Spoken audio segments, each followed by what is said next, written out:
Fala pessoal, tudo certo? Aqui é o professor Lucas e nós estaremos trabalhando nesse vídeo na prática, que consiste basicamente na resolução de um exercício com uma complexidade assim que seja interessante para aplicar o conhecimento e o conteúdo relacionado ao nosso tema estudado, portanto, aos domínios morfoclimáticos, tá certo? Então, bora lá! Ah, Vamos falar aqui da resolução de um exercício e tá aqui o exercício nosso. A noção de escala é inseparável do estudo das paisagens. Cada disciplina especializada no estudo de um aspecto da paisagem se apoia em um sistema de delimitação, mais ou menos esquemático, formado de unidades homogêneas. Beleza? Ao menos em relação à escala que é considerada, né? E hierarquizada, que se encaixa uma nas outras. Pessoal, quando nós trabalhamos com hierarquia e escala de análise, a isso nós damos o nome de taxonomia. Já que é um estudo pautado na análise da paisagem, nós chamamos de taxonomia da paisagem, tá certo? A esse respeito, Bertrand e Absaber propõem classificações de unidade da paisagem. Então nós vamos ter um quadro aqui, né, extraído daquele famoso artigo do biogeógrafo francês Georges Bertrand, naquele artigo Geografia Física Global, um esboço metodológico. Então nós vamos ter as formas de se abordar a paisagem de acordo com a sua escala. Então nós vamos ter uma forma de abordagem que é a nível planetário, né, uma área absurdamente grande, em que a paisagem vai aparecer aqui, acompanhem comigo, né, como sendo uma unidade da paisagem, zona. Então, basicamente, nós classificamos essas paisagens a partir de elementos climáticos. Tanto é que quem já fez estágio aí, né, percebeu que nós analisamos os climas do planeta a partir das zonas climáticas. Isso aí. Depois nós teremos uma área que é menor, que será o domínio. Ainda assim, o domínio, galera, é quando eu quero classificar a paisagem de um território considerável, que pode ser, por exemplo, um continente ou um grande país, como é o caso do Brasil. Então, foi essa unidade da paisagem, essa escala, domínio, que o geógrafo Aziz Absaber usou, adotou para a classificação das paisagens brasileiras a partir dos domínios morfoclimáticos. E por que morfoclimáticos? Observem de novo aqui nesse quadro. Para você extrair as informações da paisagem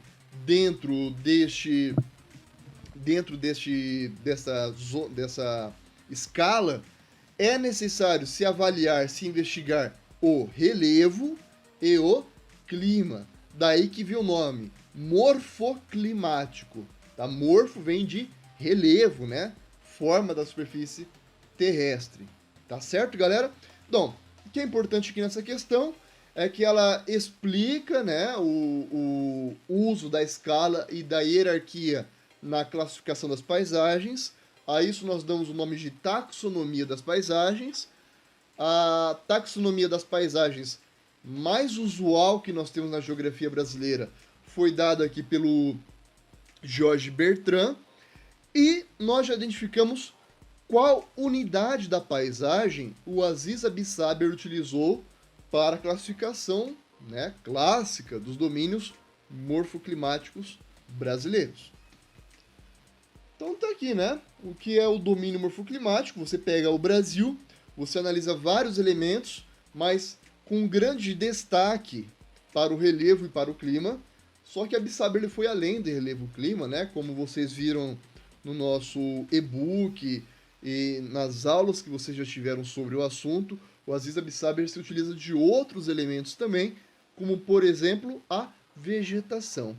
E a partir da junção desses elementos, ele fragmenta, a partir de uma classificação, a partir de uma regionalização, o que vem a ser as paisagens brasileiras dentro daquela escala que é o domínio, tá bem? Então nós vamos ter o domínio amazônico, o domínio do cerrado, o domínio dos mares de morro, caatinga, araucária, pradaria, e aquele domínio que não é bem domínio, né? É a junção de dois ou mais domínios, que é a famosa faixa de transição, tá? Ou vocês podem encontrar também com o nome de zonas de transição, dá no mesmo. E avançando aqui na nossa pergunta, galera. Com base na classificação proposta por Bertrand e na classificação de Absaber, avalie as afirmações a seguir. Então vamos lá para a primeira afirmação. A primeira afirmação aí, né? Embora diversos fatores contribuam para a configuração da paisagem, como vegetação, clima, relevo e solos, tanto a classificação de Bertrand como a dos domínios morfoclimáticos de Absaber tem como eixo principal o solo, pois esse atua sempre como uma variável independente. E aí, galera, o que vocês acham disso? Vamos voltar aqui? Então tá aqui a classificação taxonômica, né, do Georges Bertrand. E aqui a unidade da paisagem escolhida por Aziz Absaber para fazer a classificação da paisagem brasileira, que é o domínio. Vamos ver qual é o elemento que nós utilizamos que é preponderante, né? Domínio estrutural, portanto, relevo. E clima. Daí não pode ser o solo. Quer dizer, até podemos utilizar o solo, galera, mas não é, como é colocado aqui na questão, o eixo principal para essa classificação, para essa regionalização. Os eixos principais são dois, o relevo e o clima. Sem contar que o solo ele é extremamente variável, porque ele depende de vários outros elementos, como do próprio relevo, do próprio clima, da vegetação, da hidrografia, do uso antrópico e vários outros elementos. Então o solo não seria um bom elemento para essa classificação aqui. Portanto, essa é uma alternativa, ou melhor, uma afirmação errada, equivocada.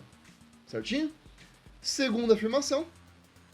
A classificação de Bertrand considera diferentes escalas espaço-temporais para análise da paisagem. Beleza. Enquanto a classificação dos domínios morfoclimáticos de Aziz Absaber é limitado a um nível escalar específico de análise. Perfeito também, galera. Na medida em que nós vamos indo para os níveis inferiores de análise da paisagem, passando por geossistema e chegando até o geótopo, né? Outro elemento que passa a ser muito importante na análise da paisagem, segundo Bertrand, além do próprio espaço, é o tempo. Então, a paisagem é ou a paisagem está? É sempre uma indagação que o Georges Bertrand coloca quando nós vamos aprofundar na literatura da paisagem bertrandiana, né? Então, quando nós chegamos em uma escala em que o espaço ele é menor, é muito mais fácil dele ser dinamizado, dele ser alterado, né? Inclusive antropizado. Então nós analisamos uma paisagem, nós nos debruçamos em entender uma paisagem, só que é uma paisagem sempre tendo em mente que é efêmera, que ela é transitória, que ela é de passagem. Por quê?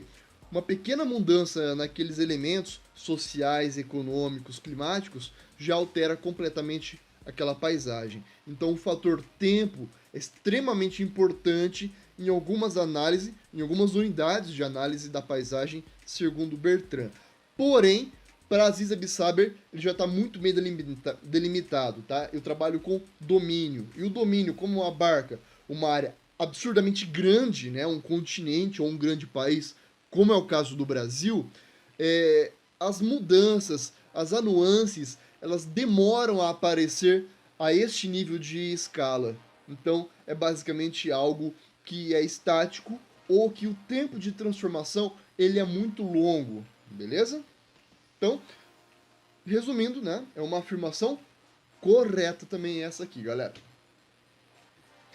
Última afirmação: os domínios morfoclimáticos brasileiros, né, segundo a classificação do Aziz Abissaber, se enquadrariam nos níveis da unidade de paisagem, zona ou domínio da classificação do Bertrand, sendo o domínio amazônico exemplo do primeiro caso, ou seja, de uma zona, e os mares de morro o exemplo do segundo caso, ou seja, domínio. Essa afirmação é a mais complicadinha, mas vamos resolver ela. Opa, dei spoiler. Vamos lá. Esse aqui, galera, o domínio, portanto, é a unidade escalar adotada por Bertrand, certo? Certo. Porém, ele teve que generalizar. Por quê? Porque quando eu abordo áreas muito grandes, como por exemplo, uma área da floresta amazônica ou do cerrado brasileiro, pela área ser muito grande, de certo seria uma divisão em zona. Né? Como falei para você, a zona é uma área muito grande.